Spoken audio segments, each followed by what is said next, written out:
My name's Adrian, I'm 23, and for as long as I can remember, I've been the background child in my family. Not the black sheep, exactly, more like the invisible one.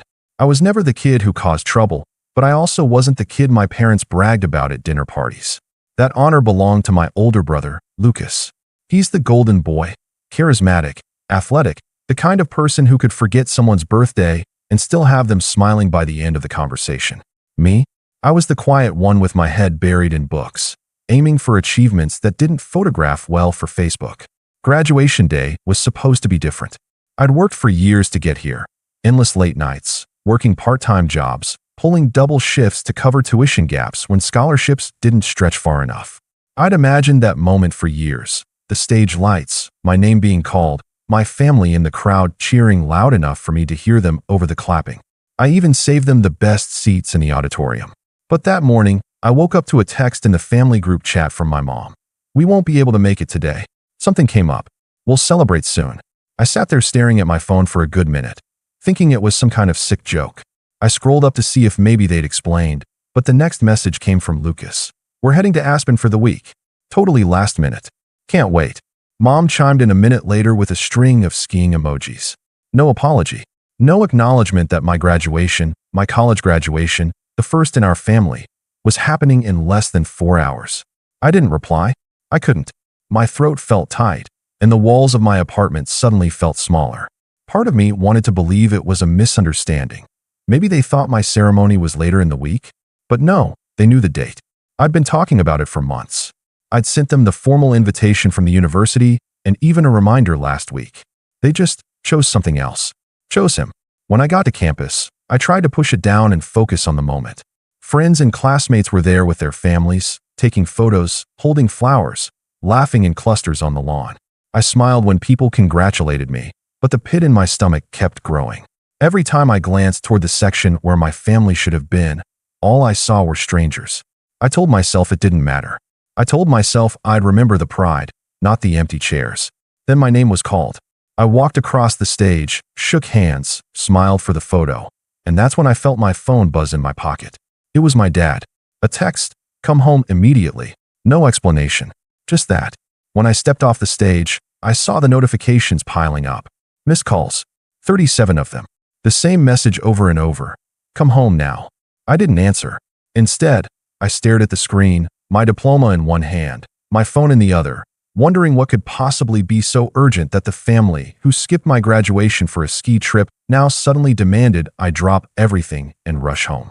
And as I stood there in the middle of the crowd, the noise of celebration all around me, I felt something shift inside.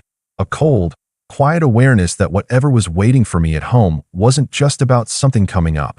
This was the start of something bigger. I didn't know it yet, but that day was going to draw a permanent line in my family's history, the before and the after. And I was about to find out just how deep the divide would go. When I finally got back to my apartment that evening, still in my graduation gown because I hadn't bothered to change, I found 3 more missed calls from my dad and 1 from my mom. No voicemail, no actual explanation. Just more of the same 2 words, "Come home." I sat down at my tiny kitchen table, the one I'd bought secondhand when I moved out, and just stared at my phone. I hadn't heard from any of them during the ceremony itself. No congrats, no photo request, not even a text acknowledging it happened.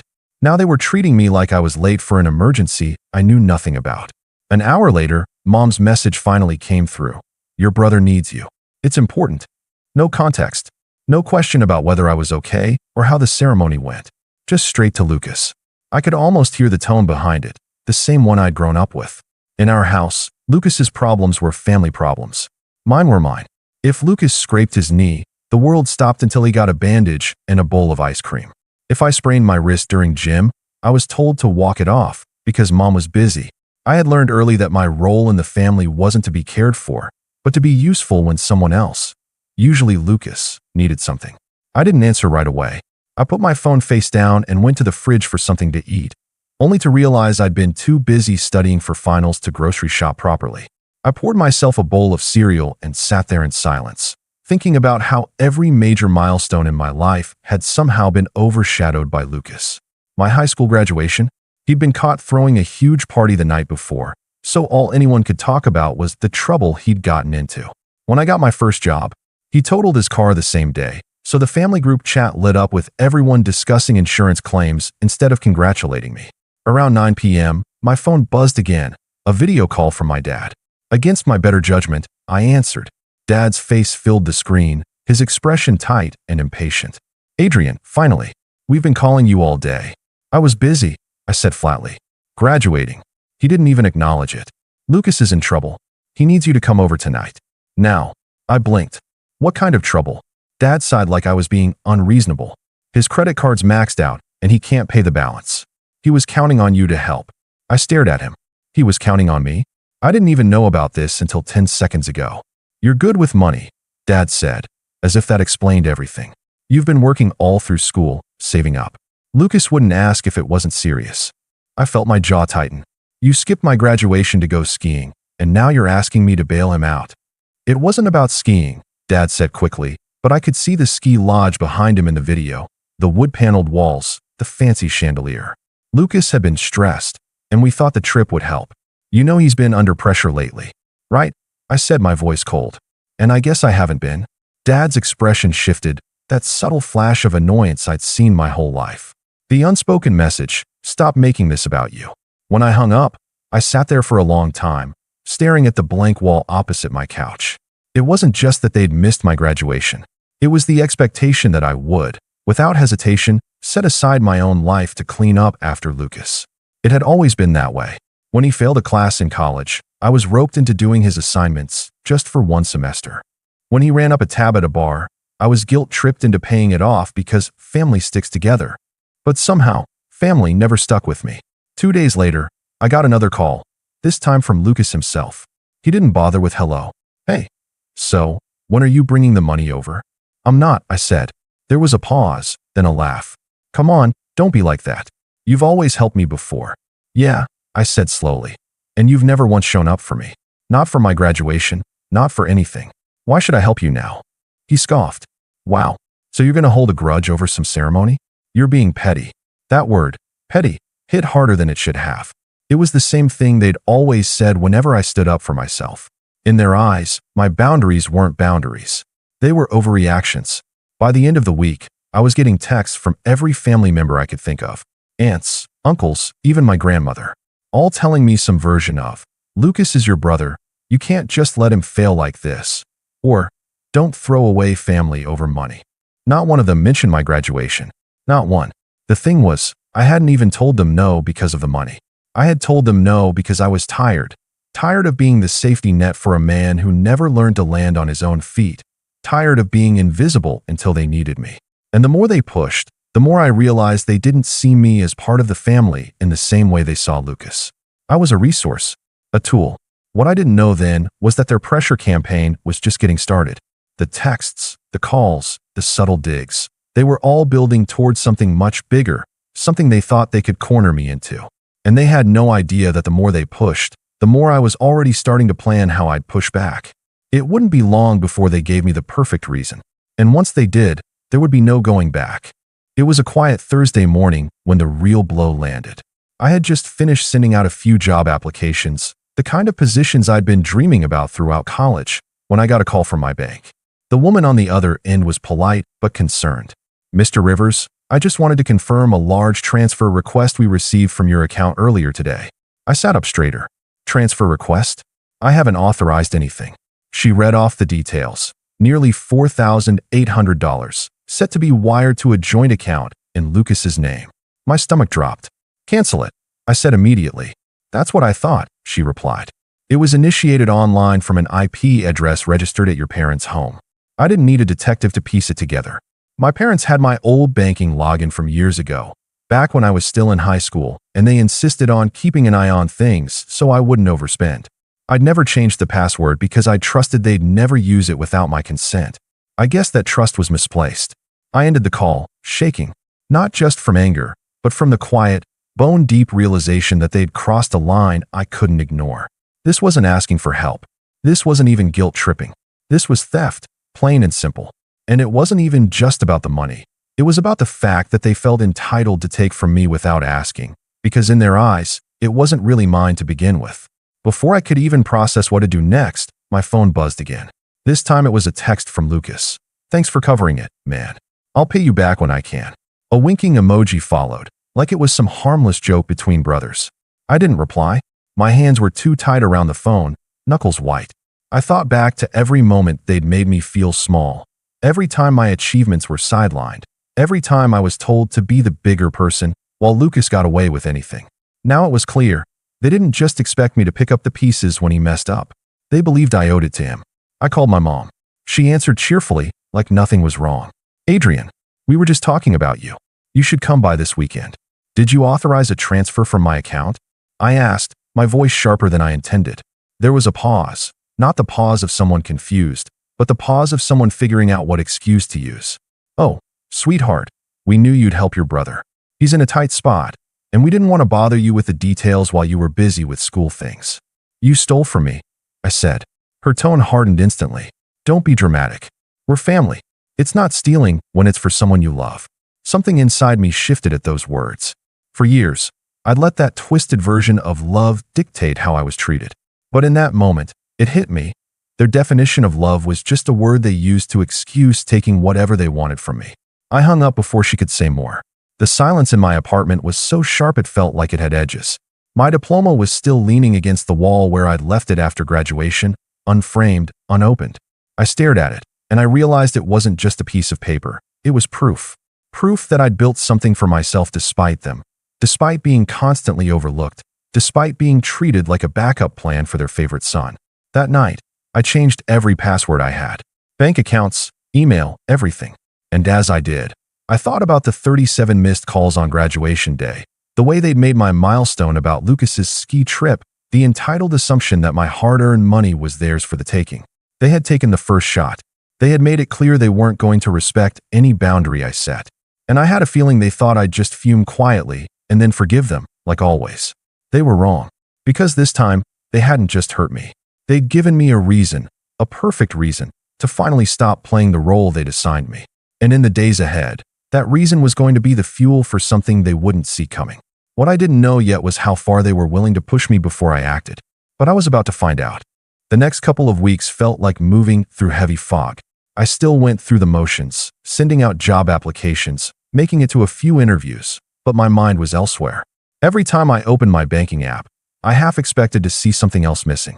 I kept my phone on silent because I couldn't stand the constant buzzing from family members, each of them with their own friendly reminders about how I should let it go for the sake of family peace.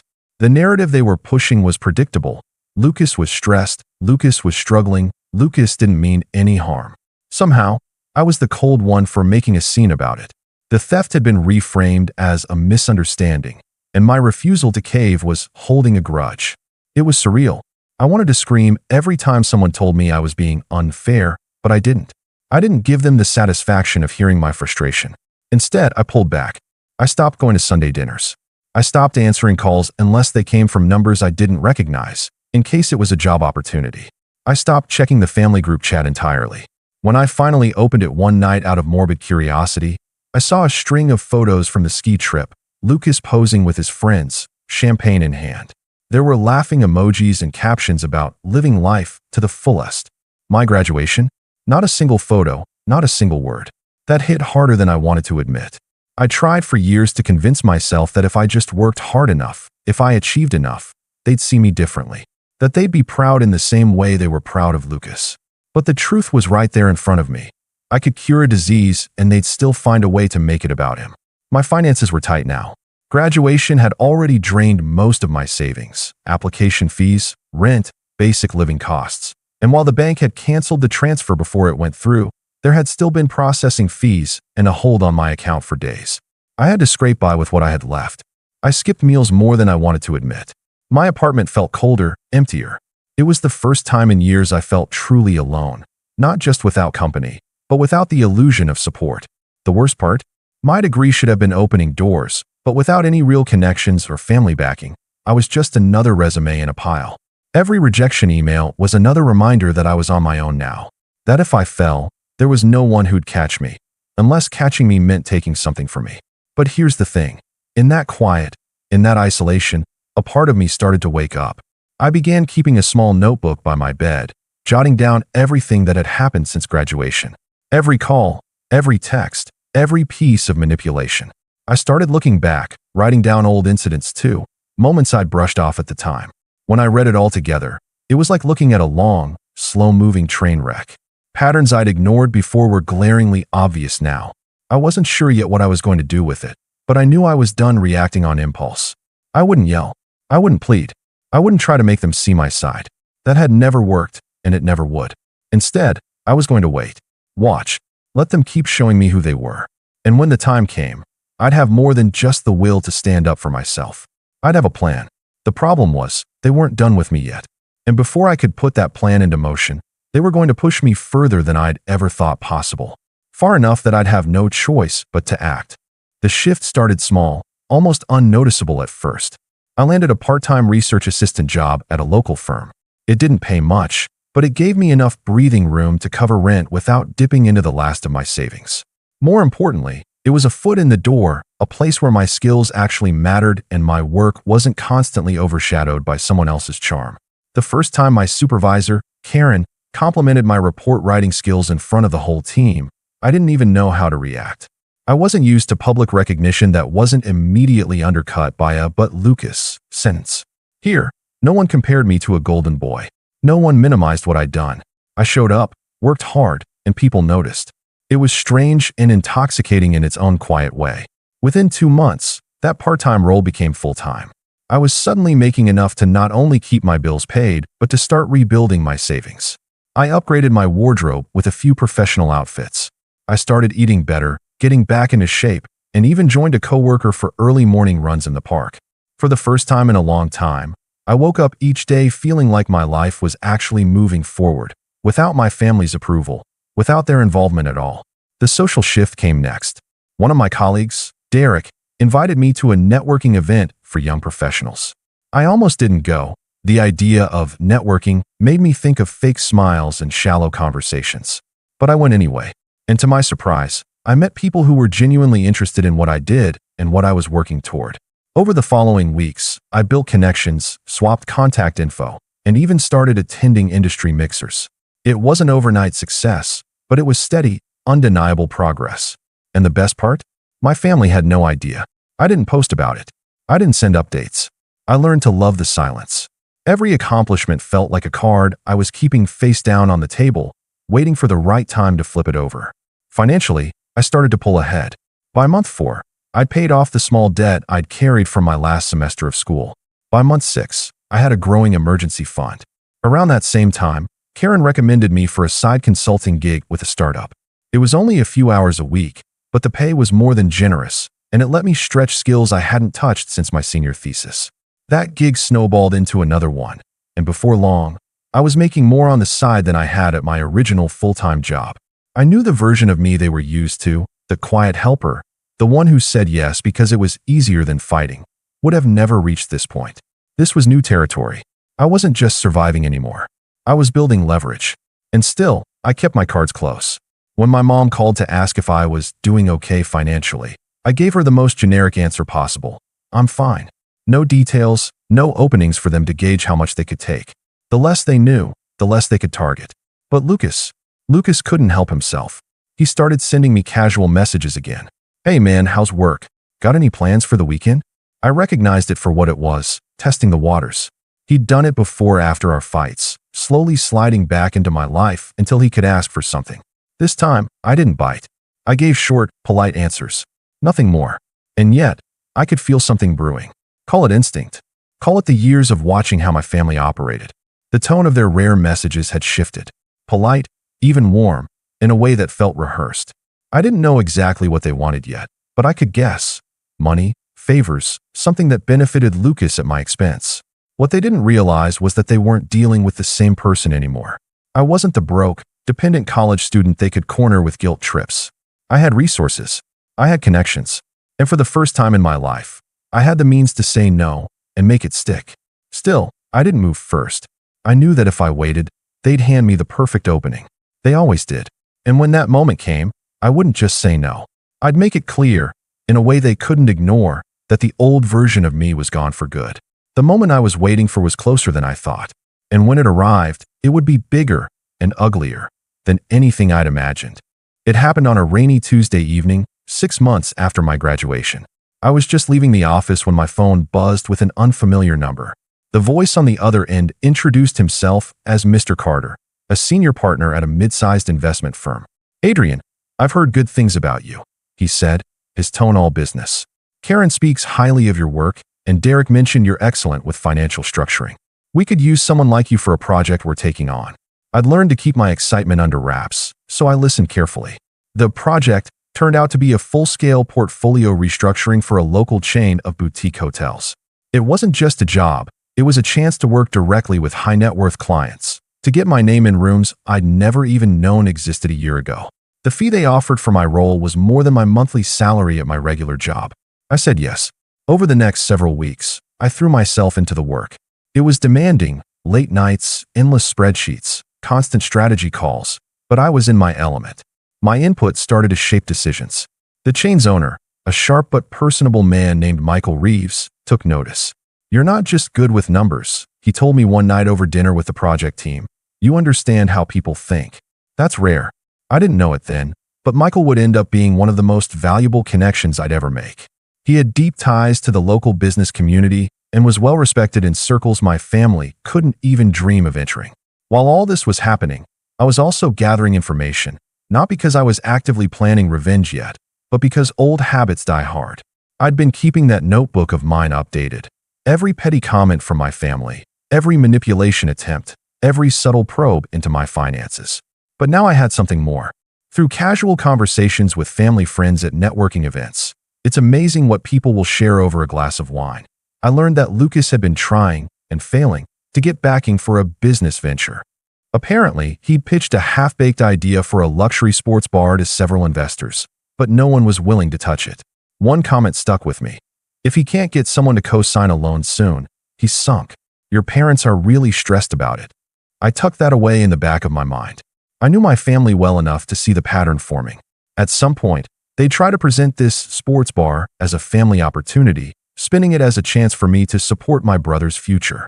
They'd push hard, frame it as an investment, maybe even try to guilt me by saying it would unite the family. And they'd assume I didn't know how bad Lucas's situation really was. Meanwhile, my own position kept improving. When the hotel project wrapped, Michael pulled me aside. "You ever thought about starting your own consulting business? You've got the skills, and I've got contacts who'd hire you tomorrow." The idea lit something in me. Within a month, I'd filed the paperwork for my own small firm. It was still just me and a laptop in my apartment, but I had my first 2 clients before I even finished setting up the website. By the end of that quarter, I'd made more than I'd earned in an entire year at my first job. I didn't brag. I didn't even hint at it to my family. I let them think I was still working a modest office job, scraping by. Every time Mom asked, "How's work?" I'd give a vague, "Busy, but good," and change the subject. The less they knew, the better. But privately, I was building something that gave me real power. Not just money, but options. Options to say no without fear. Options to walk away without losing anything. Options to hit back if they crossed me again. And sure enough, that moment arrived one Sunday afternoon when I got a family dinner invite out of the blue. No reason given, just "We'd love to see you." My gut told me this wasn't about catching up. This was the setup. I already suspected what was coming. What I didn't know yet was just how far they were willing to go to try and rope me in, or how perfectly their plan was going to set the stage for mine. I walked into my parents' house on that Sunday evening with the kind of calm you only get when you already know the ending to the story. The smell of Mom's roast chicken drifted from the kitchen, but the atmosphere in the living room was stiff, too rehearsed. Dad was sitting in his armchair, hands folded like he was hosting a board meeting. Lucas was on the couch, leaning back casually, but his eyes were just a little too bright. After the usual hollow greetings, Mom poured me a glass of water and said, "We're so glad you could make it. There's something exciting we want to talk about, a family opportunity." I almost smiled. There it was. Lucas launched into his pitch, complete with printed brochures and a laptop presentation. He talked about the sports bar of the future, about high-end decor and signature cocktails, about exclusive partnerships with local breweries. He used phrases like ground floor opportunity and guaranteed returns. I listened, nodded occasionally, and didn't interrupt. When he finally finished, Mom leaned in with that expectant smile. "We've already got interest from a few investors, but we'd love to keep it in the family. We thought you could come in as a primary backer." It'd be such a great way to bond. Really? I asked, keeping my tone neutral. And how much are we talking about? Lucas didn't flinch. 150,000 to start. But you'd own 30%. Huge upside, man. I set my glass down and leaned forward slightly. That's a big ask. So, just out of curiosity, have you told all your potential investors about the loan rejections? The room went still. Lucas's smile faltered. What? I mean, the ones from First State Bank, Harborview Capital, and Westline Financial. The three that turned you down because your projections didn't add up. I kept my voice even, but I didn't miss the way Mom's eyes darted toward Dad. I just wouldn't want anyone to feel like they weren't getting the full picture. Lucas's jaw tightened. I don't know where you're getting your. I cut him off with a shrug. People talk, especially in business circles. And I happen to run in a few now. Dad tried to salvage the moment. Adrian, this is your brother's dream. You're in a good position now. You could really help. That was my cue. I pulled a folder from my bag and slid it onto the coffee table. Inside was a polished, bound copy of my firm's portfolio, clients, contracts, revenue projections. All legitimate, all impressive. You're right, I said. I am in a good position. Good enough to know this isn't an investment. It's a bailout. Lucas's face went red. Mom's mouth opened, then closed again. And here's the thing. I continued, my tone still calm. I don't invest in people who steal from me. And before you say it wasn't stealing, let me remind you. I spoke to the bank. I know exactly who tried to pull money from my account after graduation. That landed like a stone in a pond. No one moved. I stood, tucking the folder back into my bag. From now on, I'm done being your safety net. I'm not your investor, your ATM, or your fallback plan. Whatever hole you've dug, you can climb out of it yourselves. I walked toward the door, then paused and turned back just long enough to twist the knife. Oh, and Michael Reeves? He's a friend now. His company owns 3 of the city's busiest bars. When your pitch crosses his desk, and it will, you can guess how that'll go. Lucas didn't say a word. Mom looked like she wanted to, but Dad's hand on her arm kept her silent. I left without another word, the sound of the rain outside somehow lighter than when I'd arrived. They'd come expecting the same old Adrian, the one they could pressure into giving in. Instead, they'd gotten the version they'd spent years creating without realizing it. The one who'd learned exactly how to beat them at their own game. What I didn't see, not until later, was just how badly that single evening would unravel things for them. The fallout began faster than I'd expected. 2 weeks after that dinner, I got a text from an old neighbor. Hey, just saw your brother at the bank. Looked furious. Something happened. That same day, I received an email from Michael Reeves confirming my suspicion. Lucas had, indeed, sent him the sports bar proposal. Michael hadn't just declined. He'd forwarded it to a few other prominent investors in the city with a short, professional note. Not financially sound. Proceed with caution. Within days, Lucas's ground floor opportunity was dead in the water. Word travels quickly in tight business networks, and his name became synonymous with overpromising and underdelivering. Every lead dried up. No bank would take his calls. No investor wanted a meeting. That alone would have been enough, but my parents' reaction sealed it. Mom called me late one night, her voice tight. Do you know what you've done? Your brother's future is ruined. We had to take out a line of credit on the house to cover his debts. I kept my voice even. I didn't ruin anything. I just stopped protecting him from the consequences of his own choices. There was silence on the line. I could almost hear her swallowing back whatever she wanted to say. When she finally spoke, it was softer, but colder. You've changed. Yes, I said. I have. And I hung up. Over the next month, I kept my distance. My consulting firm continued to grow, and I moved into a larger apartment downtown, one with a skyline view I'd dreamed about since my first year of college. The few mutual friends I still shared with my family began to quietly acknowledge what I'd always known. The golden boy shine had worn off, and the cracks were showing. Lucas had picked fights with several of them after his failed business, blaming the market, bad timing, and even me, but no one was buying it. The last time I saw him was by accident. I was meeting a client for lunch, and Lucas walked past the restaurant. He noticed me through the window, slowed for a moment, and then kept walking. No smile, no wave. Just a man who'd finally realized the person he used to lean on was gone for good. And for the first time in my life, I didn't feel guilt. I felt free, because they had taught me, in their own way, the most valuable lesson I'd ever learn. When you stop letting people treat you like a safety net, you find out very quickly who's capable of standing on their own.